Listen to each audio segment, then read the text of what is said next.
안녕하십니까, 박상호입니다. 트럼프 미 대통령은 UAE, 아랍에미리트 연합과 이스라엘이 외교관계 수립에 합의했다고 밝혔습니다. 미국과 이스라엘, UAE 세 나라는 이와 관련한 공동성명을 발표했습니다. 미국은 이를 에이브러햄 어코드라 부르고 있습니다. 이로써 UAE는 이스라엘과 수교하는 세 번째 아랍 국가, 걸프 지역에서는 첫 번째 국가가 됐습니다. 아랍권에서 이스라엘과 외교 관계를 가지고 있는 나라는 UAE 이외에 이집트와 요르단입니다. 이로써 이스라엘은 서한 지역 병합을 중단하게 됐고 UAE와 함께 이란의 핵 개발을 견제하게 됐습니다. 트럼프 대통령은 이번 외교관계 수립을 극찬하면서 더 많은 아랍의 무슬림 국가들이 UAE의 선례를 따를 것이라고 말했습니다. 트럼프 대통령은 두 나라의 수교를 미국 외교의 승리라고 여기고 있습니다. 에이브러햄 어코드는 트럼프 중동 외교의 활용 점정입니다. 트럼프 대통령은 당초 미국이 이란과의 핵 협의에서 탈피했을 때 다른 나라들이 중동의 정세를 긴장으로 몰고 있다고 비난했지만 이로 인해 미국이 전쟁을 피할 수 있었다고 말했습니다. 트럼프는 셰일가스로 에너지 독립을 이뤘습니다. 중동은 줄곧 미국의 국력과 미군의 전력을 소모하는 장이었는데 트럼프는 여기서 벗어나 모든 것을 중국과의 대결에 쏟을 수 있게 됐습니다.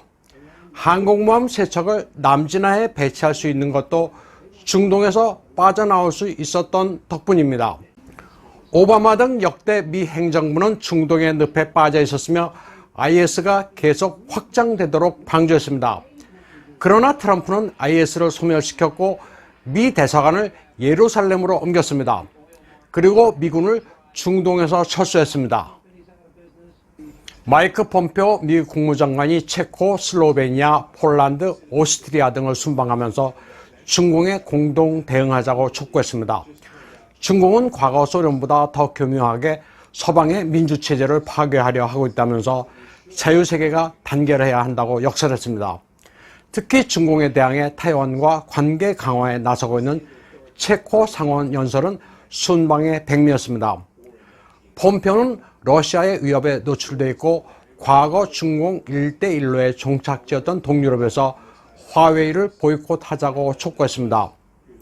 냉전을 상징하던 베를린 장벽을 무너뜨린 데 이어 이번에는 중공의 방화벽을 철거하자면서 클린 네트워크에 동유럽도 동참해야 한다고 말했습니다.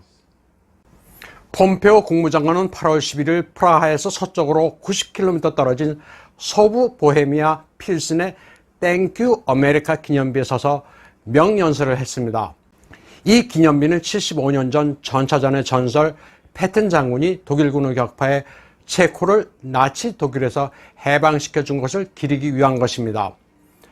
폼페오 장관은 젊었던 시절 베를린 장벽이 보이는 곳에서 근무했던 추억을 회상했습니다. 그리고 소련에 대항한 바클라프 하벨의 벨벳 혁명을 이야기하며 자유를 갈구하는 체코인들을 격찬했습니다. 그리고 전체주의 독재자들이 베이징, 모스크바, 테헤란에 아직도 있다면서 전체주의에 함께 대항하자고 호소했습니다. 폼페오는 행사 후 체코의 요인들과 함께 마스크를 벗어버리고 필슨의 양조장에서 바로 나온 필스너 맥주를 광장에서 즐겼습니다. 폼페오 장관의 부인 수전 폼페오도 동행했습니다. 수전 폼페오는 은행가이며 독지가입니다. 폼페오 부부는 아주 사이가 돈독한 것으로 알려져 있습니다. 한 번은 폼페오 장관이 주방에서 부인을 위해 설거지를 하는 사진이 공개되자 중국 네티즌들은 초강대국의 국무장관이 너무나도 소박하다, 호화사치 풍조에 찌든 중공의 고관들과는 다른 모습이라고 감동하기도 했습니다. 미국의 공세가 날로 거세지자 중공은 잇따라 화해 제스처를 보내고 있습니다. 중공 외교부 부부장 러위청은 관영 매체 관찰자망에 언제든 미국과 대화를 할 준비가 되어 있다고 말했습니다. 중공 외교부 홈페이지도 러위청의 발언을 게재했습니다.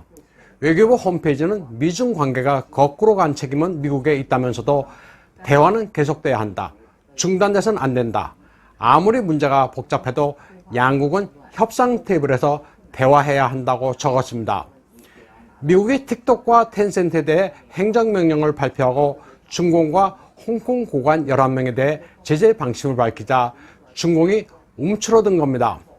추이텐카의 주미대사, 왕의 외교부장, 상하이시장 봉정, 정치국 위원 양재치 등이 미국의 디커플링에 반대했습니다.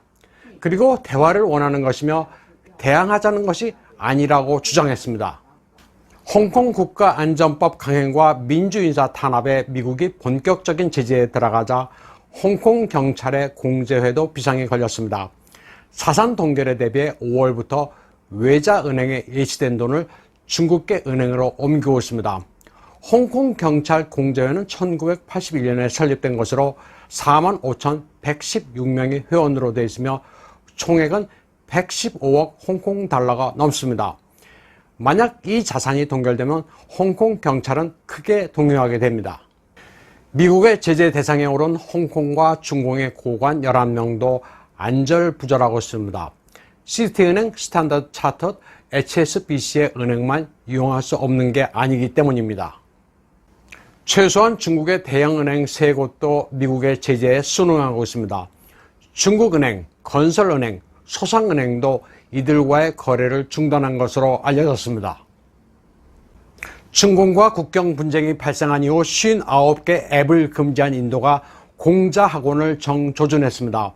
인도 교육부는 7개 대학의 공자학원과 인도 중국의 고등교육기관이 맺은 54개 합작 MOU에 대해 감사를 벌이기로 했습니다.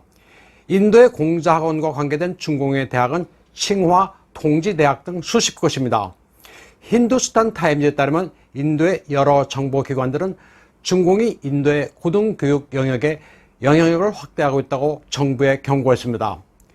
교육기관은 물론이고 텔레콤 영역의 침투도 심각하다고 경고했습니다. 공자학원에 따르면 현재 인도에는 모두 4개 공자학원과 3개 공자 클래스가 있습니다. 뭄바이 대학과 벨로 과기대, 러블리 기술대학, 진달 글로벌 대학, 콜카타 중국학교, 바라티하르 대학, 망갈람 대학 등에 설치되어 있습니다. 54건의 합작 MOU는 인도 이공대, 국립 이공대 등이 중국 대학들과 맺은 문화 언어 교류와 관련되어 있습니다. 이것과 관련된 중국 대학은 칭화대, 북경외국어대, 중앙재경대, 통지대학, 베이징 교통대 등 수십 곳입니다. 중공과 국경 분쟁을 빚고 있는 인도는 여러 항구 세관에서 중국산 상품의 통관을 미루고 있습니다. 또 7월 1일부터 중공의 기업이나 그 합작회사가 도로 건설 같은 사업에 참여하는 것을 금지하고 있습니다.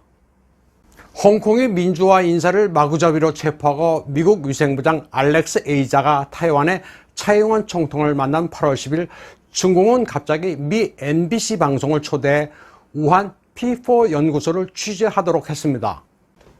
MBC는 여기서 우한 연구소 소장 왕예인이를 인터뷰했습니다. 왕예인이는 우한 연구소가 2019년 12월 30일이 돼서야 바이러스 샘플을 갖게 됐다고 주장했습니다. 그리고 우한 연구소는 바이러스를 누출한 적도 없고 바이러스를 합성하지도 않았다고 말했습니다. 우한 바이러스 연구소는 희생양일 뿐이라는 얘기입니다. 처음으로 외국 매체에 나와 중공의 입장을 대변했습니다. 중공이 NBC를 불러 왕예인이의 주장을 방송하게 한 의도는 명백합니다. 목숨을 걸고 미국에 망명한 옌리멍 박사의 진상폭로를 희석시키기 위한 겁니다. 옌 박사는 최근 우한폐렴 바이러스는 절대 실수로 누출됐을 리 없다고 말했습니다. 우한 연구소는 우한폐렴 바이러스 이외에도 여러 가지 생화학 바이러스 무기를 가지고 있다고 밝혔습니다. 또 오랫동안 우한 연구소와 베이징 당국 그리고 WHO가 공모해 진상을 은폐해왔다고 폭로한 바 있습니다. 미국의 NBC는 뉴욕타임즈, CNN 못지않은 친중 매체입니다. NBC의 모회사 NBC 유니버설의 드림웍스는 중공시장에 오랫동안 의존해왔습니다. NBC는 2015년에 중공과 계약을 맺고 베이징에 영화를 테마로 한 리조트를 건설해 2021년에 영업을 시작하기로 한 바 있습니다. NBC의 우한 연구소 보도에 대해 워싱턴 포스트의 한 칼럼니스트는 오류로 점철되어 있다고 지적했습니다.